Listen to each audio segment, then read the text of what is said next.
അസ്സലാമു അലൈക്കും വറഹ്മത്തുള്ളാഹി വബറകാതുഹു. മനുഷ്യനാണ്, സ്വാഭാവികമാണ് തെറ്റുകൾ സംഭവിക്കുക എന്നുള്ളത്.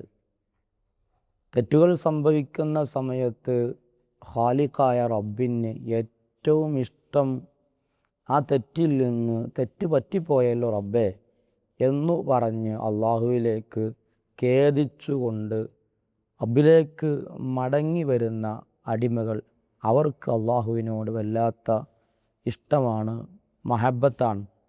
ഇസ്തിഗ്ഫാർ പതിവാക്കുന്നവരെ സംബന്ധിച്ച് ഹബീബ് സല്ലല്ലാഹു അലൈഹി വസല്ലമ തങ്ങൾ ഒരുപാട് മഹത്വങ്ങൾ, നേട്ടങ്ങൾ ഒരു ഇസ്തിഗ്ഫാറിലൂടെ ലഭിക്കുമെന്ന് പഠിപ്പിക്കുന്നുണ്ട്. അവിടുന്ന് പറഞ്ഞു, മൻ ലസിമൽ ഇസ്തിഗ്ഫാറ ജഅലല്ലാഹു മിൻ കുല്ലി ദീഖിൻ മഖ്റജ വമിൻ കുല്ലി ഹമ്മിൻ ഫറജ വറസഖഹു മിൻ ഹൈസു ലാ യഹ്തസിബു.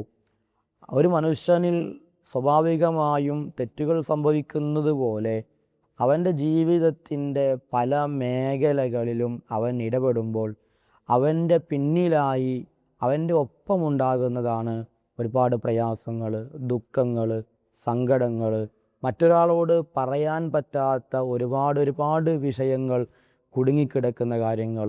ഇത്രയും പ്രയാസങ്ങളിൽ നിന്ന്, ഇത്രയും വിഷയങ്ങളിൽ നിന്ന് വലിയ ഫറഹ് ലഭിക്കാൻ, വലിയ സന്തോഷം കിട്ടാൻ, വലിയ രക്ഷ കിട്ടാനുള്ള മാർഗമായിട്ടാണ് എത്രത്തോളം ഹബീബ് സല്ലല്ലാഹു അലൈഹി വസല്ലമ തങ്ങൾ പഠിപ്പിക്കുന്നത്, മിൻ ഹൈസു ലാ യഹ്തസിബ്. അവൻ വിചാരിക്കുന്നതിനേക്കാളും അപ്പുറത്തുള്ള ഒരുപാട് വലിയ ഫത്ഹുകൾ, വിജയങ്ങൾ അവനെ തേടി ഒരു ഇസ്തിഗ്ഫാറിലൂടെ അവനിലേക്ക് വന്നു ചേരുമെന്ന് മുത്തുനബി സല്ലല്ലാഹു അലൈഹി വസല്ലമ തങ്ങൾ പഠിപ്പിക്കുകയാണ്. അസ്തഗ്ഫിറുല്ലാഹ് അസ്തഗ്ഫിറുല്ലാഹൽ അലീം. പാപങ്ങൾ പുറത്തു കിട്ടാനും ഒന്നുകൂടെ സൂചിപ്പിക്കുകയാണ്, പാപങ്ങൾ പുറത്തു കിട്ടാനും മനക്ലേശം നീങ്ങിക്കിട്ടാനും മനസ്സിന് സമാധാനം ലഭിക്കാനും കുടുംബത്തിൽ വലിയ സന്തോഷം ലഭിക്കാനും വ്യക്തി ജീവിതത്തിൽ വലിയ സമാധാനം ലഭിക്കാനും ഒക്കെ കാരണമാകുന്ന ഒന്നാണ് ഇസ്തിഗ്ഫാർ പതിവാക്കുക എന്നുള്ളത്. ഇത് ഹബീബ് സല്ലല്ലാഹു അലൈഹി വസല്ലമ തങ്ങൾ വിശ്വാസികളോട് പഠിപ്പിച്ചു. അള്ളാഹു ഭാഗ്യം നൽകുമാറാവട്ടെ.